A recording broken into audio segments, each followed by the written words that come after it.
Buenos días, estimados amigos de la prensa. Sean muy bienvenidos a esta Casa de la Democracia. En esa ruta que nos convoca hacia las elecciones del próximo 4 de febrero para la renovación integral del gobierno nacional y en este marco de conferencias que han sido quincenales hasta ahora y que posiblemente en enero vamos a hacer de manera semanal. Hoy nos convocan dos temas principales y de gran importancia. Por una parte, la instalación de las juntas receptoras de votos, un eslabón clave en el candado de seguridad del proceso electoral, en la medida en que están compuestas por representantes partidarios, a lo cual se suman auxiliares electorales, fiscales de partidos políticos y que pueden ser visitadas por observadores tanto nacionales como internacionales. Aparte de este tema de instalación de juntas receptoras de votos, hablaremos también de tregua navideña, una tregua que inicia el día de mañana y que se extiende durante toda la segunda quincena del mes de diciembre. Para abordar estos dos temas principales, se dirigirá a ustedes don Héctor Fernández, el director general del Registro Electoral y de Financiamiento de Partidos Políticos. Muchas gracias, don Luis Antonio, y muy buenos días a todos y a todas. Y sí, ya el cronograma electoral, uno de los aspectos principales que tenía para este mes de diciembre en su inicio, era ya el cuanto al proceso de integración de juntas receptoras de votos. Como ustedes saben, en nuestro país, la primera opción para integrar las juntas receptoras de votos son los partidos políticos, es decir, es a través de representantes partidarios que se establecen quiénes son las personas que van a estar recibiendo el voto de sus conciudadanos el próximo 4 de febrero y solo a falta de miembros partidarios, pues el tribunal las va a integrar con otras personas. Estos son datos preliminares los que vamos a establecer hoy. Los partidos políticos tenían plazo hasta el 4 de diciembre para presentar sus nóminas con miembros a las más de 6,000 juntas receptoras de votos que se van a integrar en todo el país. Como ustedes pueden ver en esta pantalla que estamos viendo en este momento, en total 12 partidos políticos de los que están participando en esta campaña propusieron 31,781 personas como miembros de mesa. Estas nóminas se presentaron ante las 81 juntas cantonales del país. Posteriormente las juntas trasladaron esa información al tribunal a los efectos de dictar el acto de integración. Les digo que son datos preliminares porque todavía tenemos que estar ya en el proceso de comprobación de cada uno de esos nombres y de cada una de las nóminas que las juntas cantonales nos enviaron. Estamos en ese proceso. Esto quiere decir que los números eventualmente podrían tener leves cambios, ¿verdad? Esto nos da el siguiente resultado. De las 6,542 juntas receptoras de votos que tenemos en suelo nacional, que es el área de influencia también de las juntas cantonales, que eran los que recibían esta integración, quedamos sin integrar 2,434 juntas, es decir, ahí hay que adicionar 1, 2 o 3 personas, ¿verdad? Dependiendo de los partidos que no nos propusieron. Ningún partido nos propuso miembros para las 6,542 juntas, ¿verdad? Y ya tenemos integradas, eso sí, 4,108. Esto quiere decir que por lo menos hay 3 partidos que nos están proponiendo miembros de mesa en más de 4,100 juntas receptoras de votos. Para que tengan ustedes unos datos, ¿verdad? A la fecha hay juntas donde más bien 7 partidos propusieron miembros, son las menos, tenemos 16 juntas en ese estado. En cuanto a las juntas donde hay por lo menos 3 y hasta 6 partidos políticos proponiendo miembros, son 4,027, son la mayoría. Hay juntas donde solo 2 partidos políticos nos propusieron, ahí hay que hacer lo que nosotros llamamos el proceso de tercer miembro. Este es un proceso que está previsto por la legislación y según el cual el tribunal le da oportunidad a los 2 partidos que propusieron miembros para que en forma alterna propongan otro. Es una labor que estamos realizando en este momento. Estamos en eso en 1976 juntas. Hay 488 donde solo un partido político propuso y finalmente en este primer recuento que hicimos, en esta primera comprobación de las nóminas enviadas por las juntas cantonales, identificamos 35 juntas receptoras de votos donde ningún partido político había propuesto miembros, ¿verdad? Ahí entonces la primera opción es el tribunal buscar ciudadanos, por lo menos 3 propietarios y 3 suplentes, para integrar estas juntas, ¿verdad?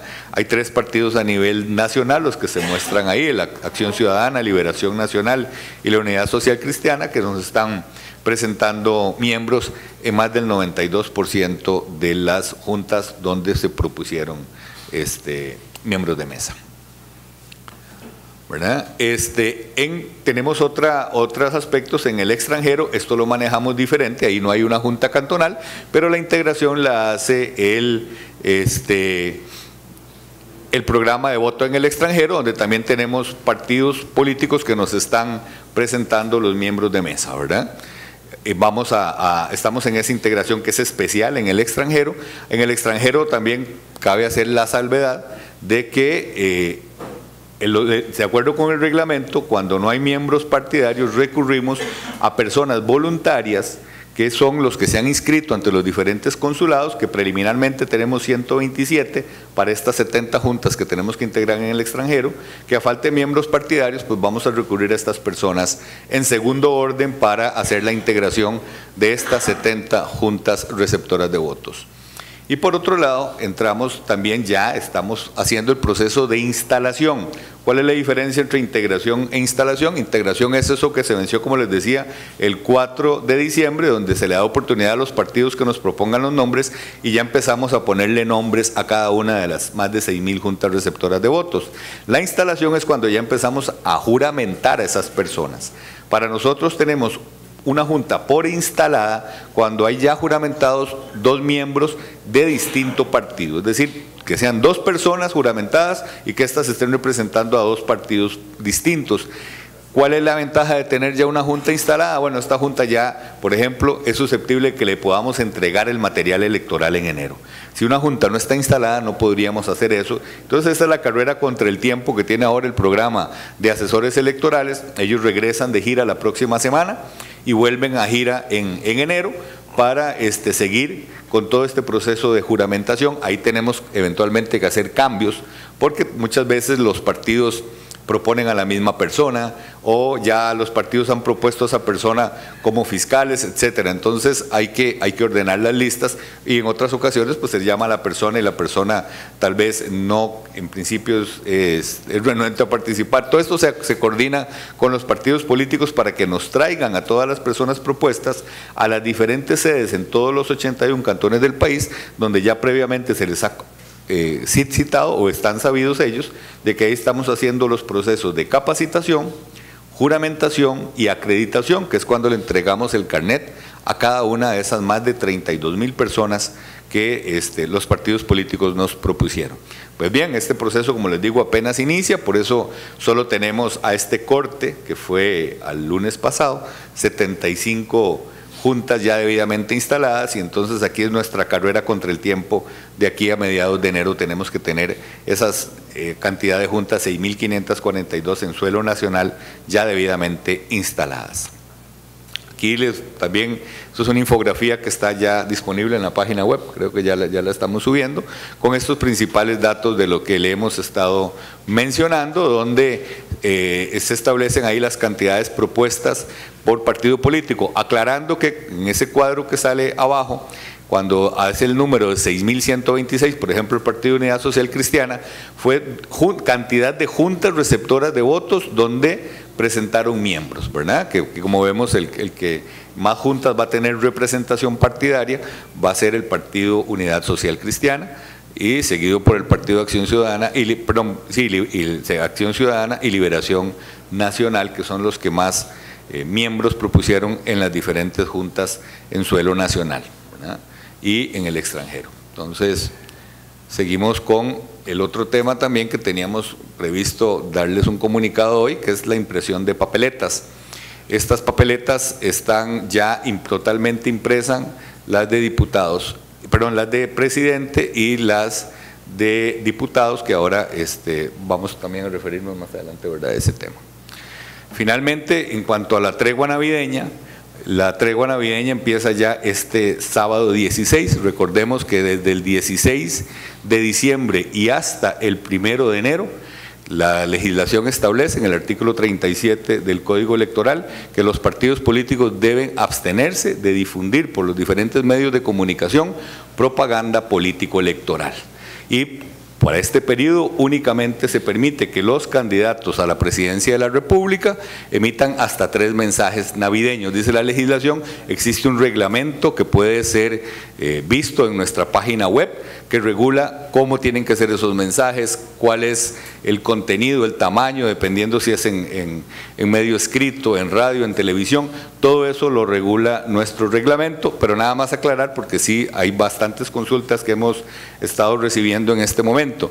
Eso se refiere a propaganda político-electoral difundida por medios de comunicación masiva. ¿Qué quiere decir eso? Que las informaciones periodísticas no están vedadas. Es decir, si un medio invita a una entrevista a un candidato a su sala de prensa, es decir, le hacen una entrevista, eso no está vedado. También sí están prohibidas, por ejemplo, las manifestaciones proselitistas en sitios públicos, en plazas, en parques, en calles. No se pueden hacer caravanas o mitines, lo que no implica tampoco, por una consulta que nos dijeron, que en un club privado, las reuniones en locales privados, si el candidato convoca una conferencia de prensa o a una reunión en su club privado, eso tampoco estaría prohibido por el artículo 37 del Código Electoral, ¿verdad? Sino básicamente lo que el tribunal ha definido como propaganda político-electoral que se difunda por los diferentes medios de comunicación masivo, que es lo que se pretende que la ciudadanía no esté recibiendo sin buscar ese tipo de pauta, ese tipo de anuncios, de propaganda, pero no afecta a lo que ya el tribunal tiene establecido vía jurisprudencia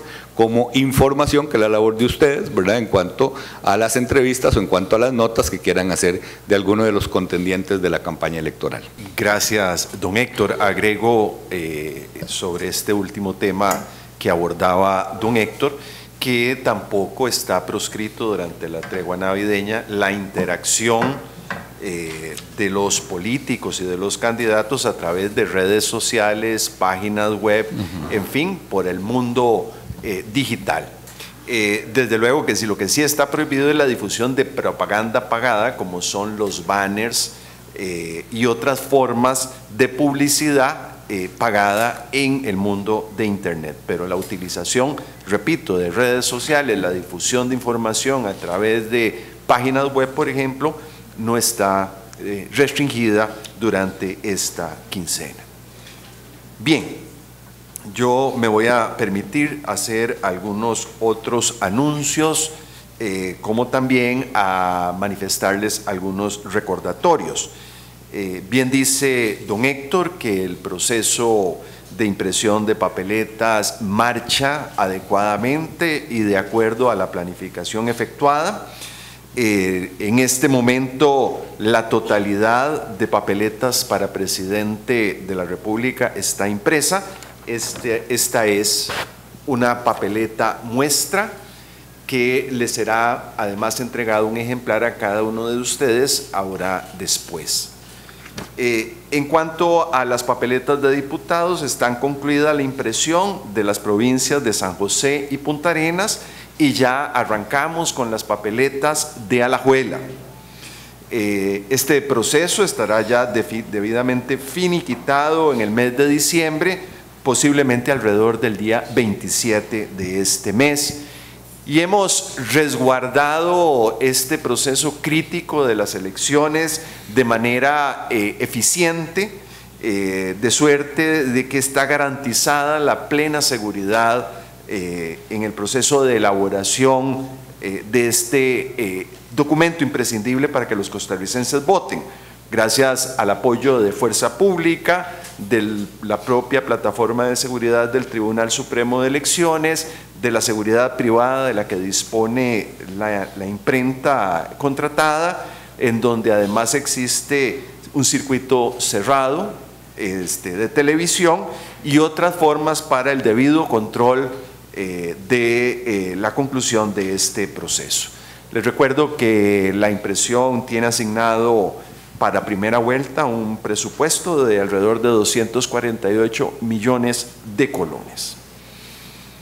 Muy bien. Otro aspecto que les quiero comentar es lo relativo al programa Votante Informado y en particular al espacio que tenemos tanto a través de nuestra web como también del app que hemos lanzado para poder consultar la información en dispositivos móviles, relativa a la posibilidad de conocer a los candidatos que están disputando esta elección. Recordarán que hemos ofrecido un espacio gratuito a los partidos políticos con el propósito de que puedan colgar en este espacio virtual del Tribunal Supremo de Elecciones tanto el currículum de los candidatos presidenciales como del plan de gobierno de la agrupación y la ficha de los candidatos presidenciales como de los candidatos a diputados de los diferentes partidos. Los invito a visitar esta ventana de exposición que hemos dispuesto en favor de los costarricenses. Ahí podrán apreciar que en realidad a esta fecha ningún partido ha cumplido con la totalidad de la información que le hemos solicitado. Algunos han hecho un aporte mayor, otros han incluido datos mínimos e inclusive hay agrupaciones, las menos, en que no han aportado ningún tipo de datos. Y en ese sentido quiero hacer un atento llamado a los partidos políticos, que espero que sea un llamado al que se sume la prensa para que completen esa información.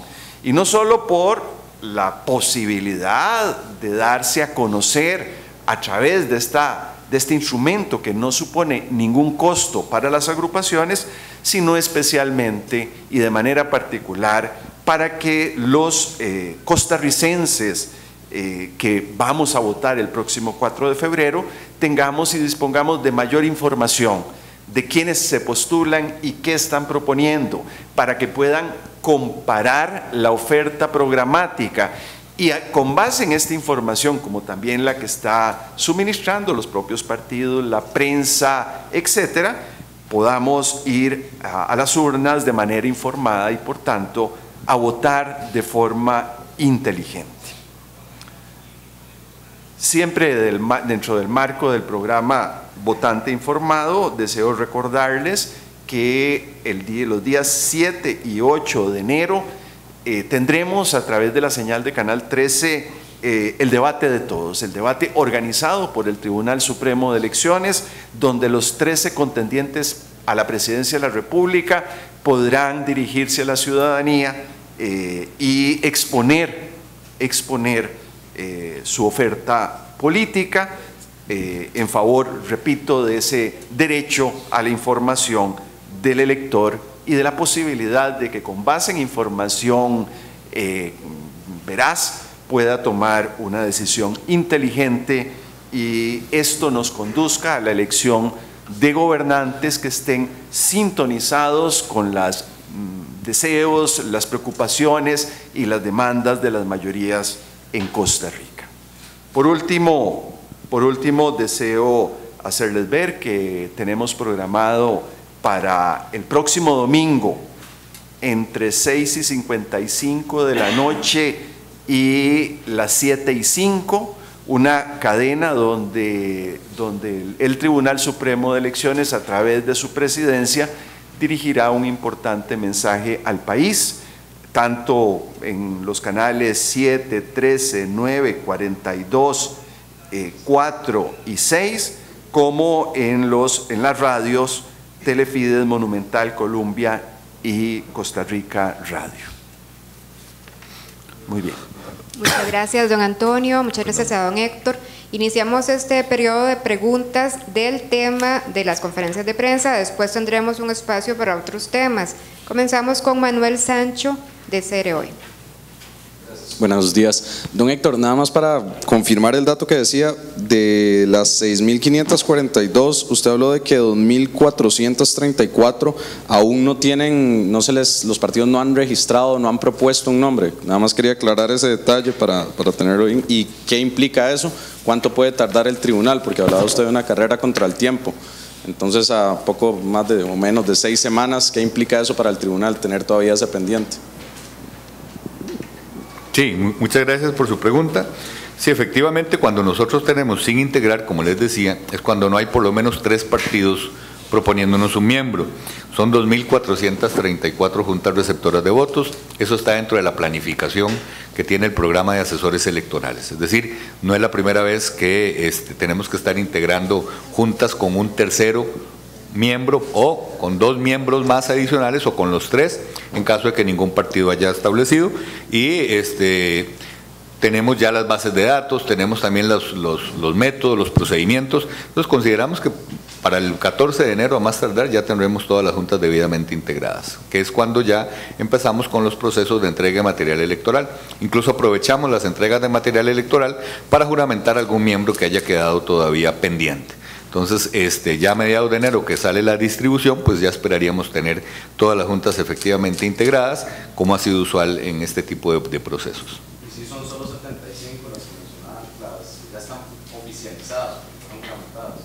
No, las instaladas es el otro proceso, ¿verdad? Esas 75, le digo, fue en donde ya empezamos a juramentar miembros de mesas. Ellos vienen, les damos una capacitación, en esa capacitación pues se les entregan varios documentos, varios formularios informativos, ¿verdad? Cómo tienen que hacer su trabajo, tanto en la apertura, durante la votación, pero sobre todo al cierre de las mesas. Somos muy quisquillosos en eso, y luego de esa capacitación los tomamos juramento constitucional y se les entrega su carnet que los acredita. Eso también, como les digo, lo seguimos haciendo. Probablemente, como les decía, con la entrega del material electoral todavía estemos juramentando las últimas personas. Y recordemos, eso sí, que la ley ya da una garantía. Estar la Junta instalada es por lo menos 2 miembros juramentados, ya le podemos entregar el material electoral. Aunque ese tercer miembro en algunos casos lo juramentemos posterior a la entrega de material electoral. Entonces tenemos asesores electorales, más de 100 asesores electorales distribuidos en los 81 cantones del país, que están trabajando junto con las juntas cantonales, donde están integradas por miembros partidarios, dedicados a esta labor, no solo esta semana que viene, sino todo el mes de enero. Muchas gracias. Continuamos con Jacqueline Solano, de Diario Extra. Gracias. Quería consultar esta evidencia de que todos los partidos no envíen representantes de juntas, puede interpretarse como que hay muy baja maquinaria electoral o que realmente son muy pasivos y están acostumbrados a que el tribunal lo asume. ¿Y esto genera algún costo? ¿Estos asesores que ustedes disponen tienen algún pago o es por amor a la democracia nada más? Y el otro tema que les iba a consultar, los partidos políticos que no han enviado información, ¿cuáles serían, don Luis Antonio? Y en específico, entonces no han enviado datos de currículum y plan de gobierno. Y no sé si hay, no, me imagino que no hay ninguna sanción, pero habrá un plazo, digamos, en el que ustedes les están pidiendo que por favor envíen los datos. Sí, gracias Jacqueline por su pregunta. Básicamente desde las elecciones del 94 ya se notó un cambio importante en cuanto a la cantidad de miembros propuestos por las diferentes agrupaciones en contienda. Le voy a decir, en el código anterior, por ejemplo, solo se contemplaba lo que el procedimiento que nosotros llamamos tercer miembro, es decir, el código partía de que a lo sumo 2 partidos iban a proponer en todas las juntas receptoras de votos. Conforme ha venido pasando, en el 98 ya vimos el problema un poquito más grave o con mayor o menos, mejor dicho, la cantidad de miembros propuestos por los partidos, y así se ha venido manteniendo en este rango, como le digo, donde ya vemos que, como en este caso, ningún partido logra proponer miembros en la totalidad de juntas receptoras de votos. Eso no es exclusivo de esta elección, ha venido sucediendo en todos los procesos de este siglo, por ejemplo. Es por ello que el tribunal casi que empezó en el 2002 en las municipales, pero ya desde el 2006, sobre todo a partir de las municipales del 2006, estableció el programa de auxiliares electorales, que ya incluso está en el Código Electoral. Y estos auxiliares son miembros contingentes, es decir, personas que ya el tribunal ha reclutado, ha capacitado, van a estar 2 auxiliares en cada junta receptora de votos previendo que si el día de las elecciones no llegan un miembro partidario, ellos pueden asumir como miembros de mesa, pueden abrir la mesa, pueden recibir el material electoral inclusive y pueden recibir el voto de los electores. Estos auxiliares ya los tenemos reclutados, ya los estamos capacitando, digamos que esta es una garantía. Los asesores electorales son funcionarios de planta del tribunal, es decir, son funcionarios de la planilla del tribunal, tratamos que sean funcionarios de experiencia porque ellos son una suerte de brazo extendido del tribunal, ellos son los que nos organizan el proceso en cada cantón y no solo es la integración de las juntas receptoras de votos, nos ayudan con la distribución de material electoral, nos ayudan con la ratificación de centros de votación, nos ayudan con la transmisión de resultados, etcétera. Entonces ellos en realidad cumplen una función vital, son estratégica en todos los cantones del país, en todo lo que es la logística del proceso electoral. Entonces generalmente son personas de mucha experiencia, ellos son los que dan la capacitación a los miembros de mesa para la labor y los que fiscalizan esa labor, incluso el día de las elecciones estarán atentos a cualquier situación. Como le digo, estos son ya funcionarios de planta, son funcionarios regulares del tribunal. A los que sí se les paga una especie de viático, un reconocimiento económico para cubrir sus necesidades de transporte y de alimentación, son a los auxiliares electorales. Ellos no forman parte de la planilla del tribunal, son ciudadanos que los mismos asesores buscan en cada cantón para garantizarnos eso, ¿verdad? Porque en los casos de los miembros de mesa son los partidos políticos los que nos lo traen, ¿verdad? Son los partidos políticos los que con los que tenemos que coordinar que esa persona vaya a capacitarse y a juramentarse. En el caso de los auxiliares, ya los mismos asesores ya los han contactado, ya los han capacitado y es la garantía que tiene el tribunal de que todas las mesas van a abrir el día de las elecciones. Pero sí, esto es algo que como le digo, ya lo esperábamos. Creo que la cantidad de miembros que se propusieron en esta ocasión es muy similar a las del 2014. Es una cifra muy similar, andará por una diferencia de unos 1.500 personas más o menos. Muchas gracias. Perdón, gracias Jacqueline por su segunda pregunta. Como lo decía hace un rato, en realidad ningún partido ha cumplido al 100% en la colocación de esta información. Claro que hay algunos que han aportado bastante información, otros menos, e inclusive algunos no han aportado nada. Recordemos que es una herramienta de uso voluntario para los partidos políticos.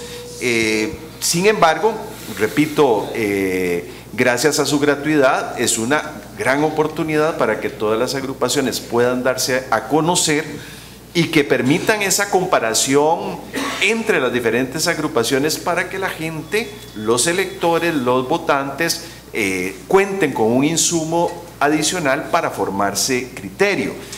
Yo, como decía, invito a la prensa para que observe quiénes han cumplido más y quiénes han cumplido menos y quiénes no han cumplido del todo, porque la experiencia nos demuestra que justamente cuando se pone en evidencia que algunos han hecho más que otros, esto es un estímulo para que todos los demás también se comprometan con este proceso de suministro de información. Continuamos con Graving Granados, de Prensa Libre. Sí, buenos días, don Luis Antonio, don Héctor. Retomando el tema de la tregua navideña, tal vez hacer hincapié a qué se puede exponer el partido político, la persona que incurra en alguna falta sobre el tema de la veda electoral, tal vez como para hacer hincapié en ese tema. Segundo, aprovechando que don Luis Antonio habló sobre el tema de los debates del 7 y 8 de enero, me imagino que van a haber algunos candidatos el día 7, otros el día 8. Quisiera tal vez hablar un poco sobre el tema de la dinámica que se va a estar manejando estos 2 días. ¿Qué criterio utilizó el tribunal para designar unos candidatos un día con respecto a otros? Y tal vez si me pueden hacer mención, si lo tienen ahí a mano, los candidatos que estarían un día y luego el otro. Eso sería. Muchas gracias.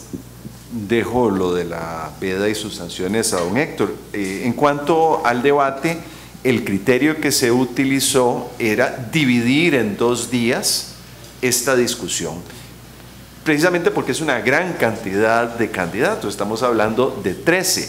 La mitad estaría ubicado para el día 7 y la otra mitad para el día 8. El criterio, ¿quiénes van el día 7 y quiénes el día 8? El orden de la papeleta. De esta papeleta que se las mostraba hace algún rato, que además es fruto de un sorteo que se celebró ya hace algunas semanas a cargo, como estuvo la ceremonia, de don Héctor. Para mayores detalles, nuestra gente procederá luego, la gente nuestra procederá a darte mayores detalles sobre la actividad. Sí, gracias. Como tal, el no cumplimiento de lo establecido en el Código Electoral, en este caso la tregua navideña, constituirá una falta que el Código Electoral sanciona con multa en la gradación que se establece en el mismo código, ¿verdad? Pero sí, en este caso, pues nos obligaría a hacer un procedimiento administrativo con aquellos que no hayan cumplido eso, sancionador, a los efectos de imponer la multa que corresponda. Muchas gracias. Continuamos con Luis Diego Marín, de Noticias Colombia. Sí, muchas gracias. ¿Qué tal, don Héctor? Don Luis, un gusto saludarlos. Dos preguntas. La veda empieza mañana, o sea, hoy todavía se puede, ¿verdad? ¿Y hasta cuándo? Es la consulta. ¿Hasta cuándo iría esta veda o tregua navideña? Y lo otro ¿es esta la primera vez que el Tribunal Supremo de Elecciones se enfrenta a la necesidad de hacer un estricto control de publicidad en las redes sociales? ¿Y cuál es el mecanismo que van a utilizar para controlar la difusión de mensajes y que no sea propaganda política, sino mensajes como los que se pueden difundir en medios tradicionales? Muchas gracias. Sí, gracias. En cuanto a su primera pregunta, el Código establece claramente que es desde el 16 de diciembre y hasta el 1 de enero, ambos días inclusive. Quiere decir que a partir del primer minuto del día de mañana empieza la restricción y hasta el último minuto del día 1 de enero. Y a partir del primer minuto del 2 de enero queda habilitada la posibilidad de que los partidos políticos pauten propaganda político-electoral. Y no, lo que tenemos monitoreo en cuanto, y para efectos incluso de las futuras liquidaciones de gastos, es de la publicidad en medios de comunicación como radio y televisión. No tenemos un sistema de monitoreo de cualquier tipo de publicidad que se puede estar pautando, porque recordemos que a través de Internet es también la publicidad pagada, es decir, aquella que la persona no busca, no tiene que acceder a una dirección para ir a una página, para ir a una cuenta de una red social, sino que la persona viendo, por ejemplo, la página de Radio Colombia, y le sale algún tipo de información que él no estaba buscando. Esta es la publicidad pagada que estaría vedada, ¿verdad? Pero no tenemos un control de dónde está apareciendo, sino que eso lo manejamos a través de denuncias. Una vez que la persona denuncia, pues también obviamente constituirá prueba, ¿verdad? Habrá que demostrarlo. Le pedimos al denunciante en algunos casos que nos aporte la imagen, un pantallazo, etcétera. Y en este caso de que ya vemos que sí hay publicidad pagada, que la persona se le está haciendo, no le está buscando, está apareciéndole un banner, un anuncio en otra página que estaba navegando, pues ahí mismo puede presentar la denuncia y incurriríamos o estableceríamos ya un procedimiento administrativo a los efectos de establecer si cabe o no una sanción, ¿verdad? Pero no es un monitoreo, porque prácticamente es imposible estar monitoreando todas las páginas de Internet. Muchas gracias. Tenemos a Denise Mora, de Costa Rica Noticias, Canal 13. Buenos días, don Luis Antonio, don Héctor. Quería consultarles por el tema de la veda electoral, específicamente por las encuestas. Si se pueden emitir encuestas durante la veda electoral, o también esto va a estar prohibido para las diferentes casas encuestadoras. No, el código es claro, es el artículo 37, de que lo que está prohibido es la propaganda política que pauten los partidos políticos, la difusión de propaganda político-electoral por los partidos políticos, y por supuesto cualquier tipo de actividad proselitista también a cargo de los partidos en zonas públicas. Eso es lo que está prohibido. La otra prohibición, que es de no difundir encuestas o sondeos de opinión, la única veda es durante los días de las elecciones y los días inmediatos anteriores. Es decir, Durante la tregua navideña no existe una prohibición para que un medio de comunicación, ya no un partido, sino un medio de comunicación difunda los datos de una encuesta. Distinto será si es el partido político a través de un spot, a través de un anuncio, difunde los datos de la encuesta. No es la encuesta en sí, sino que eso podría considerarse propaganda político-electoral y podría estar el partido incurriendo en una falta. Pero los medios de comunicación, ni hay prohibición para que las empresas ya inscritas realicen este tipo de trabajos en este periodo, ni tampoco para que un medio pueda difundirlas, porque la norma es concreta para la propaganda de los partidos políticos. Muchas gracias. Rita Valverde, del Semanario Universidad. Buenos días, don Héctor y don Luis. Yo quería, en el tema que la colega preguntó anteriormente del votante informado, ¿podríamos saber cuáles son esos partidos que no han presentado información y qué es ese tipo de información que no han presentado hasta el momento? Gracias. Sí, muchas gracias. No tengo aquí los datos específicos, la invito a que usted visite y pueda verificar de propia mano cuáles partidos han cumplido de mejor manera la colocación de esa información y quienes en cambio han colocado menos información o incluso del todo no tienen. Muchas gracias. Iniciamos ya el periodo de preguntas de temas varios con Rita Valverde, del Semanario Universidad. De nuevo, con respecto al recurso que habían puesto el partido Frente Amplio de la censura del anuncio de propaganda, queríamos ver cómo va el avance de este proceso que ellos habían presentado. Gracias. Está en estudio y para mayores detalles del expediente, atrás está nuestro letrado André Cambronero, que le podrá suministrar esa información adicional. Gracias. Jacqueline Solano, de Diario Extra. Gracias. Hay varios partidos que han emitido documentos señalando que los bancos estatales no les están prestando dinero. Y los bancos tampoco han sido como receptivos a dar cuentas del por qué en esta ocasión han sido más estrictos o por qué no les están prestando. De hecho, la mayoría recurrió a banca privada o a cooperativas. Entonces la pregunta es, bueno, si ustedes harían un llamado a los bancos estatales de que tienen esa labor también de abrir las puertas a los partidos políticos, y cómo van a regular lo de las cooperativas, que entiendo que es la primera vez que el tribunal autoriza este tipo de financiamiento. Y después es que se me olvidó preguntarle, don Héctor, si me puede aclarar las papeletas a diputado, entonces ¿cuándo estarían listas? Y si me puede brindar un poquito de detalle, ¿cuándo estarían ya llegando aquí al tribunal, verdad, del material electoral? Y no sé si tiene ahí a mano el presupuesto que era de papeletas. Bueno, en cuanto a lo primero, el tribunal en su oportunidad hizo un comunicado dirigido a todos los costarricenses, donde hacía ver que no le corresponde incidir en las decisiones bancarias. Esto resultaría lesivo a la autonomía de la banca pública y a la libertad propia de la banca privada. Es un tema de libertad de contratación entre las instituciones financieras por una parte y los partidos políticos. Sin embargo, en esa ocasión nosotros ampliamos el espectro de entidades financieras que pueden ser potenciales fuentes de financiamiento, de suerte de que no solo los bancos, sino otras instituciones adscritas al sistema financiero nacional y supervisados por la SUPEN podrían fungir en esta tarea de financiar a los partidos políticos utilizando como garantía los certificados de cesión anticipada de la deuda política.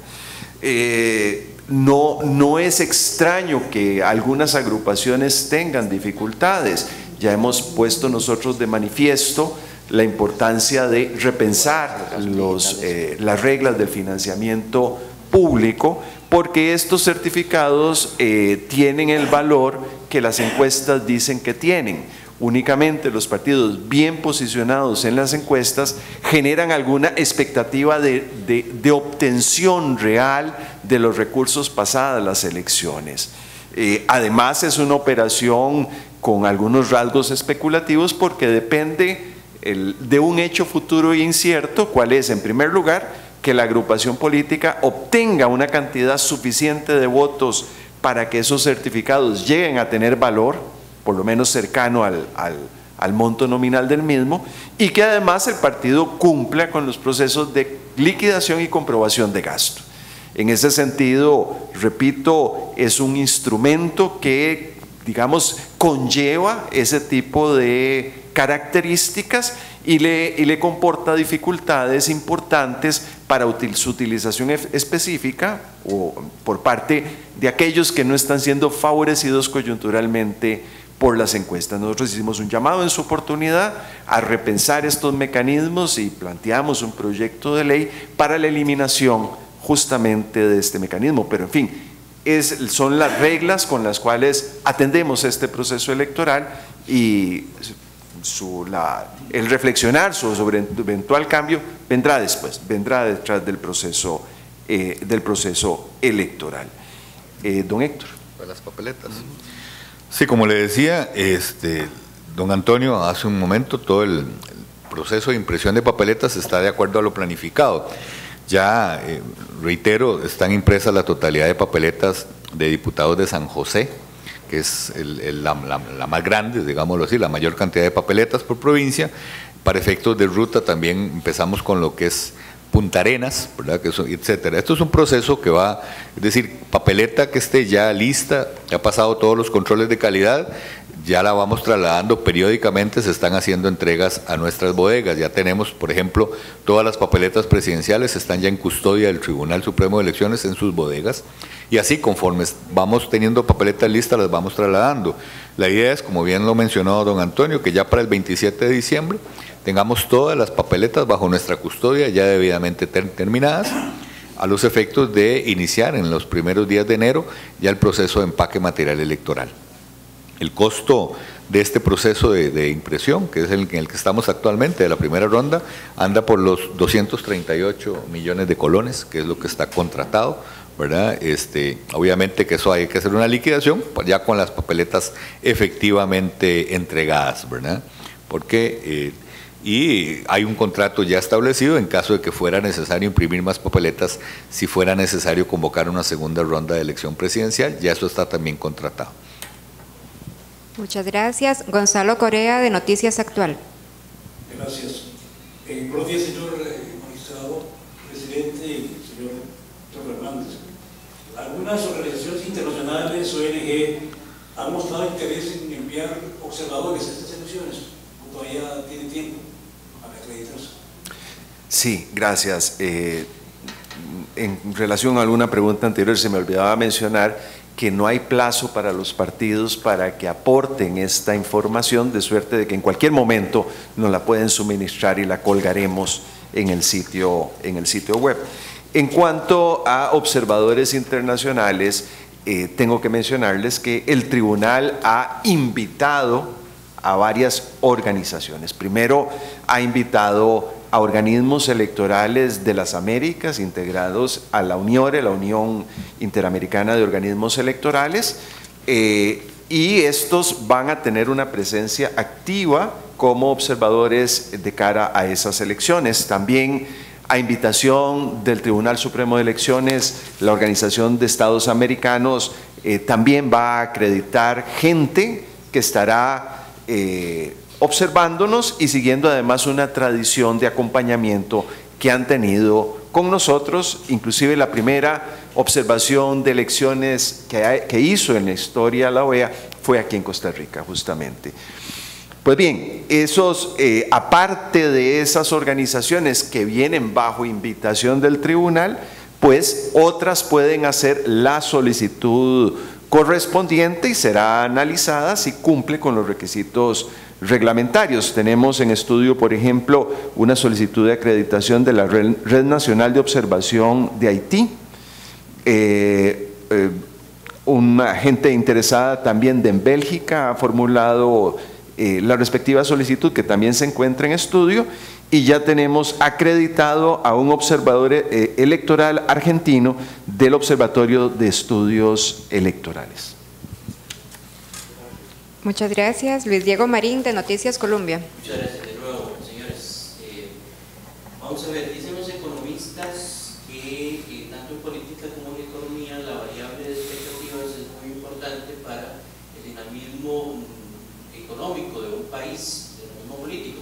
Y justamente un proceso electoral genera muchísimas expectativas y esto paraliza inversiones, generación de empleo, etcétera, en muchos casos. Sobre todo cuando estamos frente a un proceso electoral en que no está muy clara la cosa de quién podría tomar las riendas de la administración pública en los próximos 4 años. Bajo esta premisa, y no tanto por el gasto que se haga, porque ya está presupuestado, ¿habría algún interés, don Luis, del Tribunal Supremo de Elecciones de que esto se resuelva en primera ronda? Gracias, Luis Diego, por su pregunta. El diseño costarricense supone una elección a 2 vueltas. Sin embargo, el asunto se puede resolver en primera si el candidato más votado excede del 40% de los votos válidamente emitidos. Si no, repito, la regla es ir a unas segundas votaciones el primer domingo de abril. En época del bipartidismo, lo natural era que el asunto no tuviera que ir a ese alargue de segunda vuelta. Cuando este comportamiento político del costarricense, esta configuración del sistema de partidos pasa a un modelo multipartidista, ahí la regla podría ser la contraria, podría ser que más bien tengamos como norma la realización de segundas vueltas. El tribunal no prefiere una cosa ni otra, simplemente va a escuchar a la ciudadanía y lo que éste decida, porque la ciudadanía no solo escoge presidente, sino que también decide si lo hace en primera vuelta o si es necesario acudir a una segunda consulta popular el primer domingo de abril. Así que no hay preferencias, respetamos, nos mostramos atentos y respetuosos a si la ciudadanía concentra sus votos y lo decide en una sola elección, o si bien el resultado electoral nos obliga a este alargue. Creo que con eso le contesto. Nada más básicamente por la coyuntura fiscal, entonces no es lo que prefiere el tribunal, sino qué le conviene al país. Eso ya es un análisis de corte político que no me corresponde a mí como presidente del Tribunal Supremo de Elecciones. Lo cierto es que una gran dispersión del voto, si ese es un escenario, obliga a una segunda consulta popular para asegurar que las votaciones dan un robusto lazo de representación del presidente que va a ocupar la silla presidencial por 4 años. Así que es un imperativo democrático y ya los análisis sobre conveniencia o inconveniencia o los impactos que esto pueda tener, creo que no le corresponde al presidente del Tribunal Supremo de Elecciones formularlos. Muchas gracias. Carlos Navarro, del programa Charlemos de Radio Actual. Gracias. Buenos días, señor presidente magistrado. Para las elecciones pasadas, varios costarricenses, cerca de 12,000, votaron en el extranjero. Para esta, el tribunal reporta que habrán cerca de 32,000. Entonces quería preguntarle cuál es su criterio sobre este crecimiento tan grande, ¿verdad?, tan exponencial que han tenido los costarricenses en el extranjero. Muchas gracias. Gracias a usted. Bueno, yo lo atribuyo a diferentes factores. Uno, que es natural,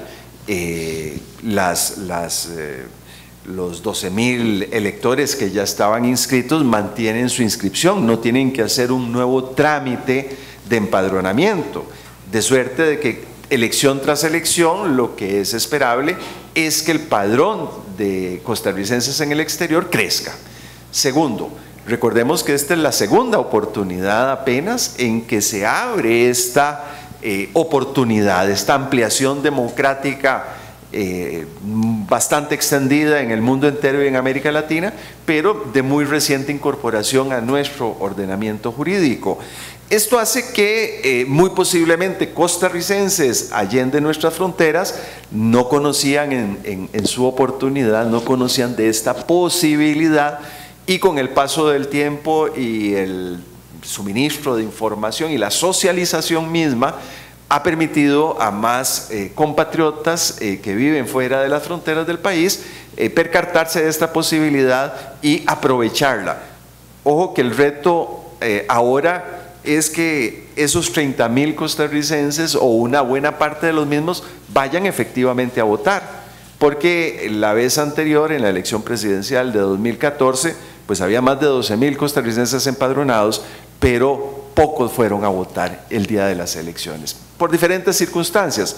Así que el reto que asumimos todos es que estos costarricenses que ya están empadronados, pues terminen el proceso y se acerquen a las urnas en los diferentes consulados que Costa Rica tiene abierto en el extranjero. Disculpe, solo para saber cómo enfrentarían este reto, ¿verdad? ¿Cuáles serían como las estrategias que ustedes podrían implementar para atraer a esta gran cantidad? Porque estamos hablando que es bastante gente, ¿verdad? Bueno, no es una cuestión fácil porque gente, repito, dispersa en todo el mundo, pero hemos utilizado mecanismos en su momento como los kioscos en los aeropuertos, donde nos permitía dar información. Tenemos desde luego nuestra página web y nuestras redes sociales que tienen la virtualidad de llegar a todas estas personas, y las autoridades consulares están haciendo también un buen trabajo en el sentido de tener las elecciones como un hecho de importancia para las comunidades de costarricenses en el extranjero. Así que creo que este conjunto de, digamos, de actividades y de posibilidades pueden sumar para que efectivamente un mayor porcentaje de los empadronados concreten este reto ciudadano que es escoger gobierno. Recordemos que solo podrán votar para la papeleta presidencial únicamente. Muchas gracias. ¿Alguna otra consulta? De no ser así, damos por finalizada esta conferencia de prensa en la evacuación de propuestas. Recuerden, amigos de la prensa, que es ya la última del año. Nosotros como institución trabajaremos todavía la próxima semana, solo cerraremos la última del año y el 2 de enero estaremos de vuelta y dedicados al 100% en la organización de las elecciones. Desde luego, los magistrados estaremos en disponibilidad, como también la alta gerencia electoral, inclusive los días de la última semana, para entender cualquier situación del proceso electoral que no pueda ser postergada. Muchas gracias por habernos acompañado. Los invito en que el mes de enero, donde nuestras citas serán más frecuentes, nos acompañen. Muchas gracias. Gracias, buenos días, que pasen una muy feliz Navidad.